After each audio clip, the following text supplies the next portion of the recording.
기금 운영을 국민들 돈인데 이게 보수적으로 운영할 수밖에 없을 거는 같은데 지금까지 그랬습니다.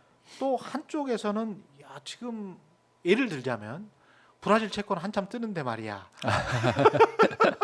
뭐 한 예. 12% 먹을 수 있다는데 브라질 채권을 국민연금에서 왕창 사놨으면 좋았을 걸. 뭐 뭐 이런 이야기들. 그렇죠. 근데 이제 그런 것들을 연금 같은 경우는 투자를 하면 뭐 1%나 투자를 할 수 있을라나? 뭐 그렇게도 어려울 겁니다. 그렇게도 어렵겠죠. 그 예. 어떤 특정 국가에 예, 그것도 뭐 환율이 왔다 갔다 하는 그런 맞습니다. 남미 국가에 뭐 채권을 사겠다라고 하면 전문가들이 야 거기 뭐 환율만 해도 왔다 갔다 한 100%씩 잘못하면 하는 나라인데 거기에서 어떻게 그렇게 위험한 투자를 해 이럴 거 아니에요. 그러니까 한 하루에 100억, 200억 정도의 조정이라면야 뭐 쉽게 할 수 있겠죠. 근데 그렇죠. 저희는 한번 들어가면 조 단위로 들어간다고 그러네. 말씀드리지 않습니까? 일단 만약에 손실이 나면 또 엄청나게 뭐 날 거고. 브라질 채권이 뭐 좋니 나쁘니 둘째치고서 네. 뭐 만약에 그냥 브라질 채권이 아무 일 없다고 그래도 네. 국민연금에서 브라질 채권을 어느 일정 비중으로 산다. 네. 그러면은 오를 수밖에 없습니다. 아 너무 액수가 커서 예. 그러네요. 그래서 연못에서 고래가 예, 그것이 글로벌 시장에서도 그렇죠. 크게 그러니까 매우 큰 미국이나 거기서 우리가 매우 작긴 합니다만 그렇죠. 거기에서는 전체적으로 좀 보면 작죠. 그렇습니다만 어떤 예. 특정 자산, 특정 종목에 대해서는 음, 저희가 큰 영향력을 가질 수밖에 없어서요. 그거는 일종의 뭐 국내에 대해서는 시장 왜곡을 걱정하지만 해외에서는 가격 왜곡을 걱정하게 되는 상황이 됩니다. 그렇겠습니다. 예. 예. 너무 좋다고 확 들어갈 수도 없네요. 뭐 조금씩 사다 보면 다른 사람들이 또 눈치채 가지고 현명한 투자자들은 또 들어갈 거 아니에요. 국내 시장은 그 부분은 매우 걱정하는 부분이기도 합니다. 그렇죠. 또. 그러면 뭐 가격이 상승하고 예. 그러면 너무 크게 들어갔으면은 또 빼면 또 가격이 폭락할 예, 거기 때문에 맞습니다. 참 이게 거대한 돈을 운영하는 게 좀 쉽지는 않은 것 같습니다.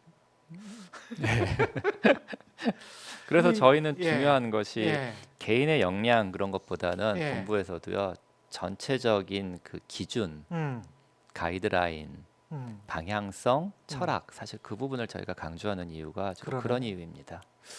아까 그 말씀대로 3일 이료를 하면 저야 뭐 이게 국민연금이 그래도 제가 70년생인데 나중에 한 뭐 6, 7년 뒤에 은퇴할 때를 생각을 해보니까 그래도 그 꽤 도움은 많이 되더라고요.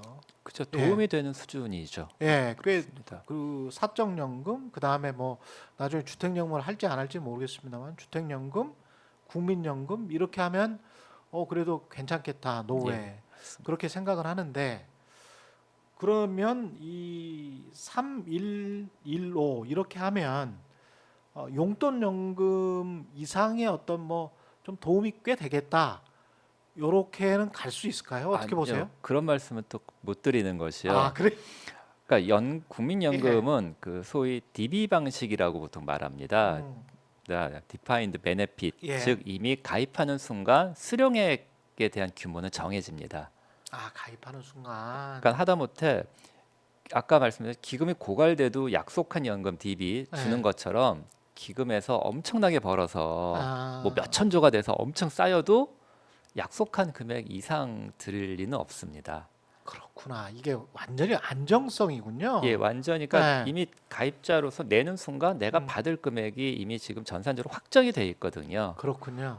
그래서 사실 수익률과 네. 자신의 연금 수급액과는 음. 완전 독립적입니다. 그렇군요. 단지 네. 이제 운영하는 입장에서나 지급하는 입장에서는 이게 이제 매우 부담되거나 음. 남는 수도 있겠습니다만 예. 사실은 그 부분이 일단은 있기 그렇겠습니다. 때문에 네. 뭐 자꾸 기금 때문에 그러니까 내가 받는 돈이 뭐 얼마 더 받고 그런 부분들에 대해서 그는 굳이 제가 기대를 하시긴 어렵다는 우리 역으로 말씀드리고요. 보면 MZ 세대도 그렇고 30대 이하 예. 세대들은 그 지금 약속한 예. 뭐 법을 개정하지 않는 이상 예.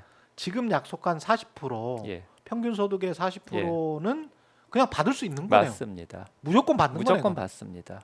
그리고 법을 개정한다고 해도 개정 시점 이전까지는 수급권이 보장되기 때문에 공무원연금처럼. 왜? 뭐 예. 연금이니까요. 예, 공무원연금도 그랬었거든요. 맞습니다. 아, 그러면 지금 이제 가입해서 내가 40%를 받기로 돼 있는 사람들은 예. 계속 꾸준히만 내시면 예. 그 요율에 따라서 꾸준히만 내시면 40%는 받을 수 있다. 40년 근속에. 40년 근속. 사실 그게 좀 함정이긴 하죠. 예, 예. 함정이긴 하고. 근데 그렇게 계산하면 되는 거예요. 26년, 28년 근속했으면 28% 뭐 받는 거예요? 얼추 그 좀 정도입니까? 그런데요. 예. 뭐 계산식이 좀 복잡하긴 합니다만 그냥 음. 평균적으로 그 정도이고요. 예. 단지 이제 고소득자 같은 경우 아까 캡이긴 합니다만은 예. 그러니까 평균 이상의 소득자들은 사실 그것보다는 수익률이 조금 낮으십니다. 조금 그렇군요. 낮고요. 그러니까 내가 예. 낸 돈 대비를 계산한다면요. 예. 그다음에 그것보다 좀 낮으신 분들은 예.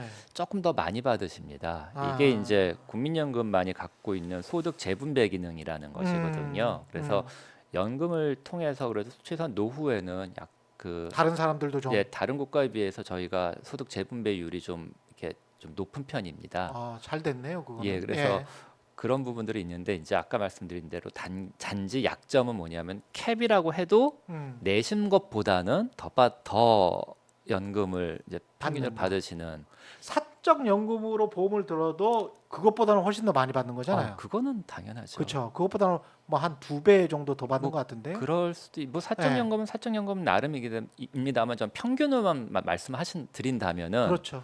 지금 사적 연금 지금 가입하셔서 은퇴를 한 7, 8년 앞둔 저 정도 나이 네. 되신 분들은 바로 느끼실 거예요. 네, 완전 차이가 맞습니다. 엄청나요. 그거는 이제 두 네. 가지 개념인데 하나는 일단 아까처럼 사적연금은 수익률에 영향을 받아서 받으시잖아요. 그렇죠. 그러니까 국민연금 수익률 영향 없이 처음에 약속된 금액을 받으시는 거니까. 맞다. 그래서 예. 수익률이 사실은 사적연금이 유감스럽게도 좀 높지 못했습니다. 어떤 부분은 어떨 때는 1, 2% 그러던데. 가끔은 물가 상승률도 커버 못하다 보니까 맞아요. 이제 그런 부분에서의 예. 생기는 부분이 일단 첫 번째에서의 어떤 갭이 있고요. 그다음에 두 번째는 이건 또한 국민연금의 큰 장점인데요. 국민연금은 매년 연금액이 DB 방식이라고 해서 받긴 합니다만은 다음해마다 물가 상승률에 따라서 더 지급을 합니다. 물가가 물가 상승률이, 오르면 예. 물가가 오르면 작년에 만약에 10만 원 받고 계신 분이 지금 3%의 물가가 올랐다 그러면은 올해는 103만 원. 예. 그래서 물가 상승률만큼 해서 받으시는 연금액의 가치를 유지시키는 것이 또한 연금의 큰 어떤 임무이기 때문에요. 그렇군요. 예. 그래서 명목으로 받는 개인연금보다는 아마도 낫다라는 그러네. 생각을 하게 됩니다. 여하튼 연금도 이 저출산의 영향을 크게 받을 수밖에 없기 때문에 국가적으로는 저출산 연금을 위해서라도 저출산의 어떤 해결 극복 과제가 동시에 나왔으면 좋겠습니다. 예, 연금에서도 그래서 저출산을 위한 노력을 했으면 좋겠다는 생각을 그래서 저희도 많이 하고 있는 것이 연금에서도 왜냐하면 아까 말씀드린 여러 가지 그러네. 그 투자들 아까 말씀하셨지 않습니까? 그래서 저희가 아까 보육, 요양 뭐 그 그러네. 했던 것들도 그러네요. 어떻게 보면 연금도 사실은 그건 저는 이제 기금 수익률이라고 표현 안 하고요. 네. 제도 수익률이라고 좀 표현하거든요. 그렇겠습니다. 연금 제도에서 보험료를 더 내실 분, 보험료를 내는 부분을 더 넓히면 그렇죠. 훨씬 좋지 않습니까? 조변을 확대하는 거. 그죠. 그런 것도 예. 같이 좀 고민을 해보자라는 부분들도 지금 있습니다만은 충분히 그러네요. 이번 책에선 빠졌습니다만 아무튼 그러한 한 제도 수익률을 높이기 위한 노력도 사실 연금에서는 좀 했으면 좋겠다라는 얘기들도 많이 하고 있습니다. 그러네요.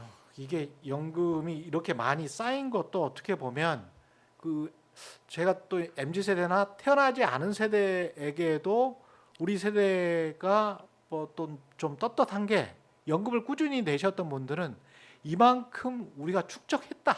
맞습니다. 이 정도의 1,000조 이상의 자산을 우리가 축적해서 다음 세대에 물려준다. 예, 예. 맞습니다. 그런 거는 있거든요, 사실은. 그분들의 덕이 엄청 큽니다. 예. 그래서 그 MZ 세대와 세대 갈등만 부추기는 어떤 상업지들이 있습니다. 저는 그 속으로는 아마 그 생명보험회사들이나 이런 사적 보험회사들의 어떤 이익을 위해서 자꾸 그런 이상한 행동을 하는 것 같은데 사실 그거 쌓은 분들도 기성세대예요. 맞습니다. 예, 그래서 88년 이후에 92년 이후에 꾸준히 납부하신 성실 납부자들의 도움으로 이게 1,000조 그리고 앞으로 뭐 2,000조까지 막 계속 쌓이는 거거든요. 그러니까 이제 맞습니다.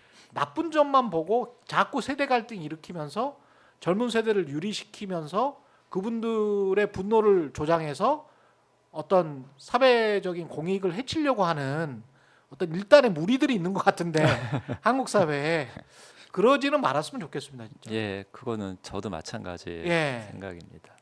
뭔가 좀 사적 이익이 있는 것 같아요, 그분들한테.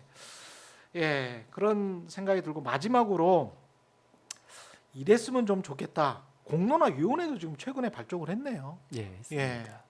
그래서 사회적으로 어떤 논의가 좀 이루어지고 어떻게 좀 인식도 개선이 됐으면 좋겠고 이랬으면 좋겠다. 글쎄요. 뭐 예. 공론화위원회에서 말씀하신 부분까지 뭐 제가 뭐 예. 그 희망은 말씀드릴 수 없습니다. 그러니까 제가 평소에 갖고 있는 국민연금의 어떤 일하는 사람으로서 아니면 예. 가입자들에게 제발 국민연금을 기금으로만 안 보셨으면 좋겠다라는 겁니다. 국민연금은 정말 말 그대로 국가가 노후소득 보장을 위한 사회 보장 체계거든요. 그렇죠. 예. 사실은 그리고 기금이 우리가 1,000조, 2,000조 있다고 해도 사실은 이 기금 자체가 갖고 있는 의미는 이 국민연금 제도를 어떻게 지속 가능하고 영구하게 그래도 건전하게 그다음에 좀 더 중요한 거는 노후에 안정된 삶을 누리실 수 있도록 마련할 수 있는 것이냐에 대한 포커스에 대한 하나의 수단 중에 하나라는 부분을 그렇죠. 좀 그러면 좀 더 좀 강하게 생각을 해주셨으면 좋겠다라는 희망을 갖고 있습니다.